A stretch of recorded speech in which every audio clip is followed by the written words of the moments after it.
Our programs offer many languages. Please visit suprememastertv.com/schedule. Nos programmes offrent plusieurs langues. Veuillez visiter suprememastertv.com/schedule. Nuestros programas ofrecen varios idiomas. Visiten suprememastertv.com/schedule. మా కార్యక్రమాలు అందజేస్తున్నాయి అనేక భాషలలో. దయచేసి చూడండి suprememastertv.com/schedule. Souls work upwards from plants and animals to man. In man they attain their perfection and the power to dispense altogether with material bodies. Please continue watching to find out more.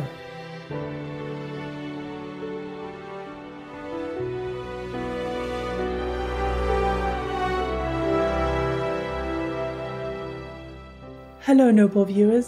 I'm Arabella. The vibrant people of the United Kingdom salute your spiritual journey and pray that you are always guided by the love of God.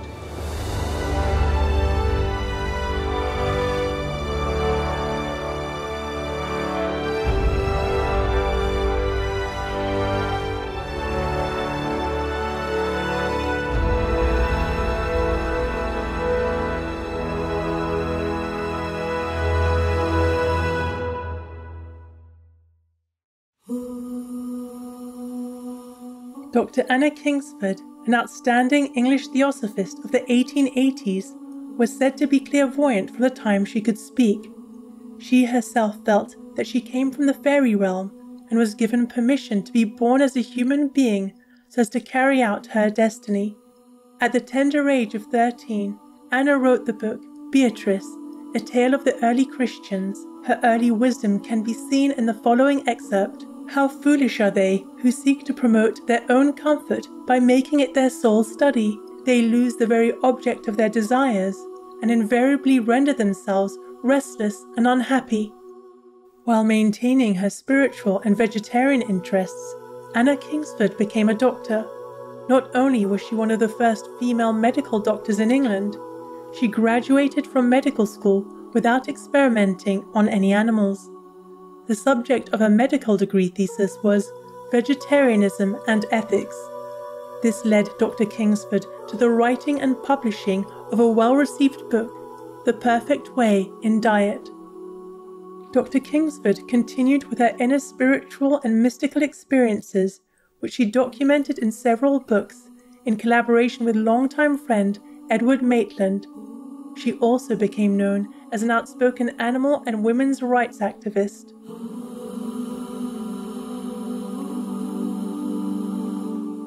We now share with you selections from the book The Perfect Way, or The Finding of Christ. This book merges Christianity and the theosophical tradition, a system of fundamental truths and wisdom in which all religions may abide so that humans can progress along the path to perfection. According to Dr. Anna Kingsford, this perfection is exemplified by Christ, which everyone is capable of discovering and joining within.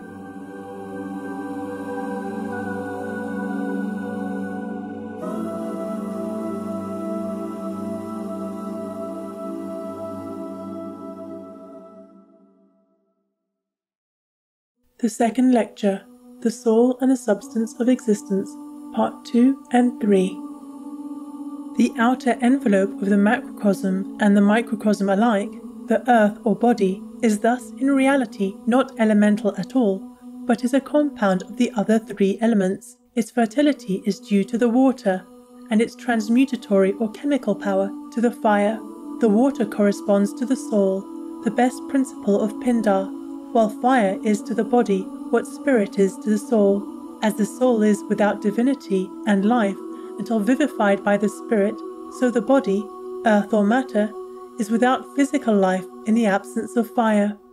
No matter is really dead matter, for the fire element is in all matter, but matter would be dead, would cease, that is, to exist as matter, if motion was suspended, which is, if there were no fire.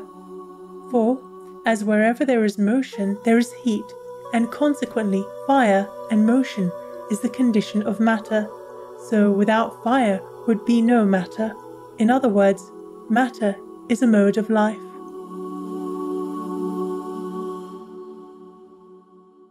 The history and progress of the soul.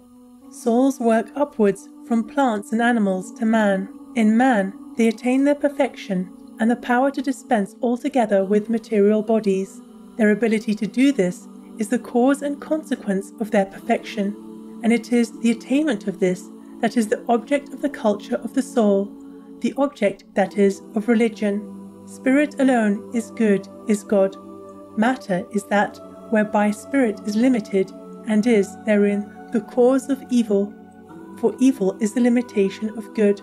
Wherefore to escape from matter and its limitations, and return to the condition of spirit, is to be superior to the liability to evil.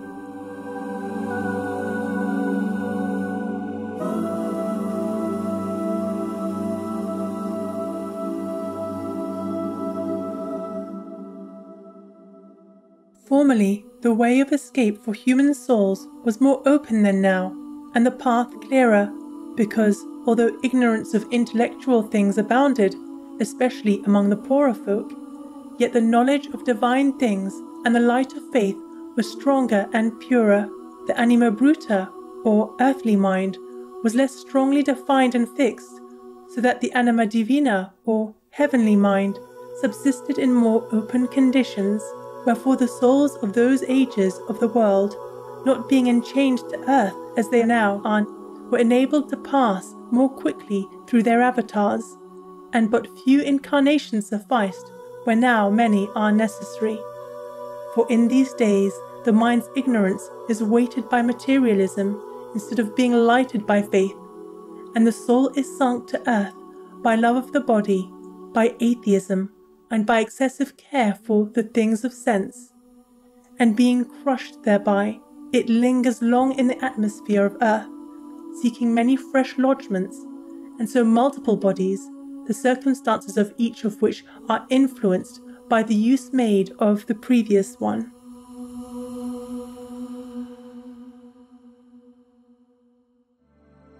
For every man makes his own fate, and nothing is truer than that character is destiny.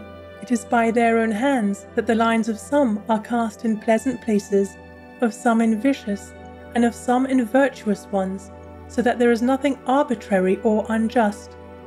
But in what manner soever a soul conducts itself in one incarnation, by that conduct, by that order of thought and habit, it builds for itself its destiny in a future incarnation.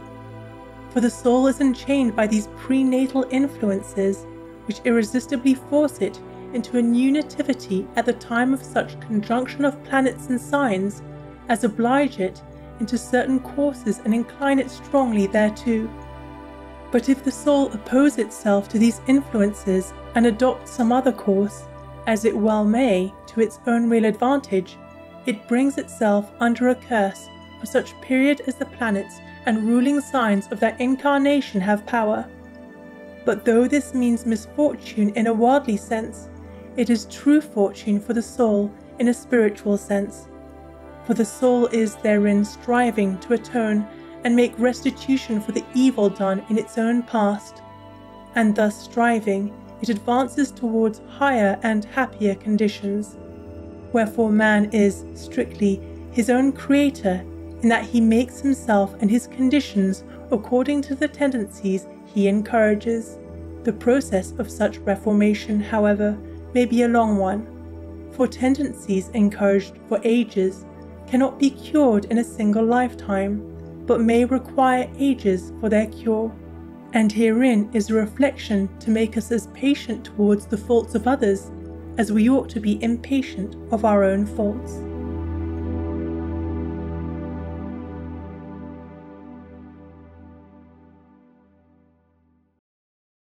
Generous viewers, it's been a pleasure to have your company for today's Words of Wisdom. Coming up next is A Dazzling Vegan New Year Celebration, Part 4 of 8, right after Noteworthy News, here on Supreme Master Television. May you always know God's mercy to be inspired toward ever greater compassion for all beings. Our programs offer many languages. Please visit suprememastertv.com/schedule and suprememastertv.com/WOW